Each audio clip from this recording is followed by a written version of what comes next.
Hello everyone, কেমন আছেন সবাই? আজকে আবার একটা নতুন ভিডিও নিয়ে আপনাদের সামনে এলাম। আজকে আমি আম দিয়ে পুলি পিঠা বানাবো। এখন তো আমাদের আমের সিজন চলতেছে, তো আমরা ঝটপট ঘরে বানিয়ে নেই। তো দেখুন কিভাবে আমি আজকে পুলি পিঠাগুলো বানাই। মুগশলা বা পুলি পিঠার জন্য আমি প্রথমে আম নিয়েছি, একটা আম নিয়েছি। এখানে আমি আমটাকে ব্লেন্ড করে নিয়েছি, কোনো প্রকার পানি দিইনি। আমি এবার ঢেলে দিচ্ছি কড়াইতে। এবার আমি একটু বাটিটা ধুয়ে পানি দিয়ে দিচ্ছি, সামান্য পানি দেব।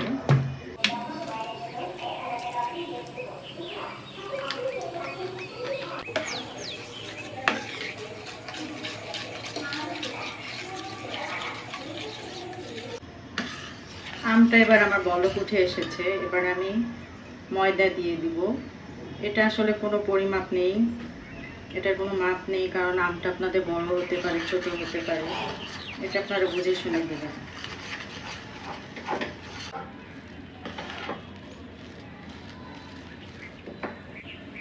আমি এর মধ্যে 1 টেবিল চামচ চালের গুঁড়িও দিয়ে দিচ্ছি।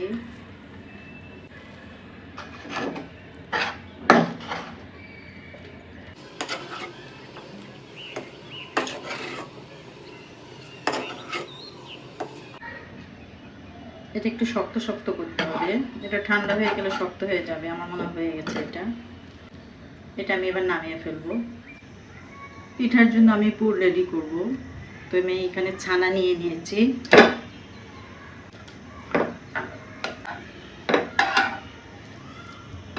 হাফ বাটি দুধ নিয়ে নিচ্ছি,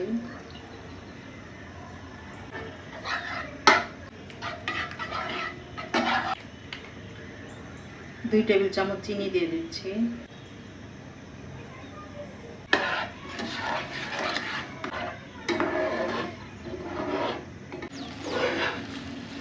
পিঠার জন্য ছানার পুরটা আমার রেডি হয়ে গেল। এটাও আমি এবার নামিয়ে ফেলবো। এবার আমি ডোটা একটু মথে নিই।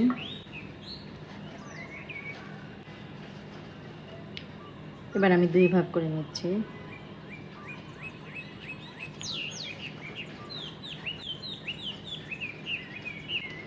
এখানে একটু সামান্য ময়দা অথবা চালের গুঁড়ি দিয়ে দিবেন, তাহলে একটু রুটিটা বানাতে সুবিধা হবে।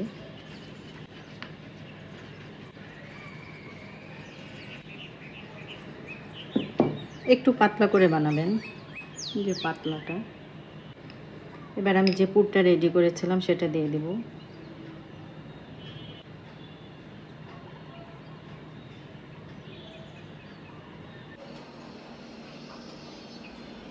আপনারা গ্লাস অথবা বাটি যেটা দিয়ে ইচ্ছা সেটা দিয়ে করবেন। হয়ে গেল আমার একটা পিঠা। আমি আপনাদের আরেকটা করে দেখাচ্ছি।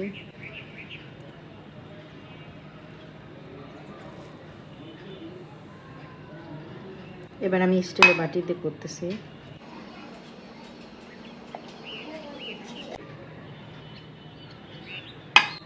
হয়ে গেল, সবগুলো আমার বানানো হয়ে গেল।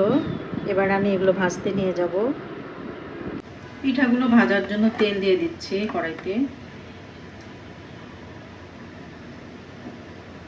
পিঠাগুলো দিয়ে দিচ্ছি।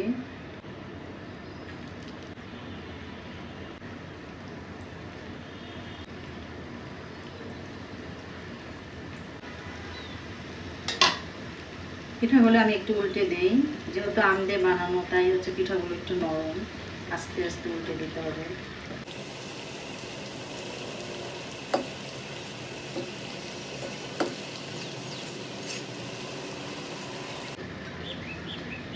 পিঠাগুলো ভাজা হয়ে গেছে, আমি এবার উঠিয়ে ফেলবো।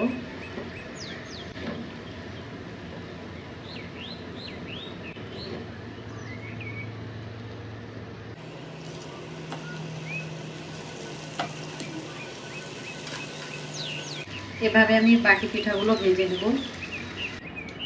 সবগুলো পিঠা আমার ভাজা হয়ে গেছে। এবার আমি এগুলো একটু শিরাতে দিব। আমি বেশ শিরা তৈরি করব। শিরার জন্য আমি হাফ কাপ চিনি দিচ্ছি,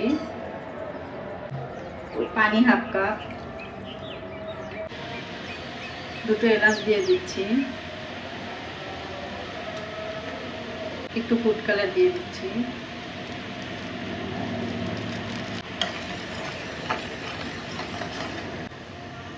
এটা হয়ে গেছে আমার। এটা আমি নামিয়ে ঠান্ডা করে তারপর পিঠাগুলো দিয়ে দেব। এবার আমি পিঠাগুলো শিরাতে দিয়ে দিব। তবে আমি সবগুলো দিব না, এগুলো এমনিও খাওয়া যাবে। আমি এমনি খাবো কিছু, আর কিছু আমি শিরাতে ডোবাই দেব, কিছু শিরাতে আমি ভিজিয়ে দিব।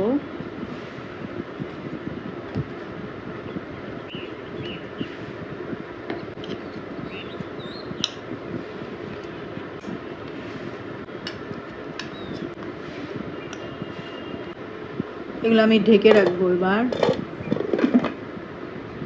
10 মিনিট পর ঢাকনা খুলে দেখি কি অবস্থা।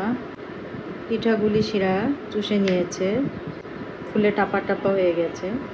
এটা আপনারা যতক্ষণ পারবেন আর একটু ভিজিয়ে রাখলে রাখবেন। পিঠাটা কেমন হয়েছে একটু দেখুন, কতটা সফট।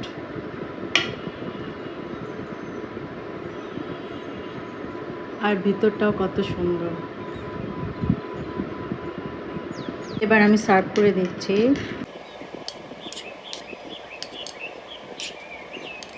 তো খুব সহজেই তৈরি হয়ে গেল আম দিয়ে পুলি পিঠা।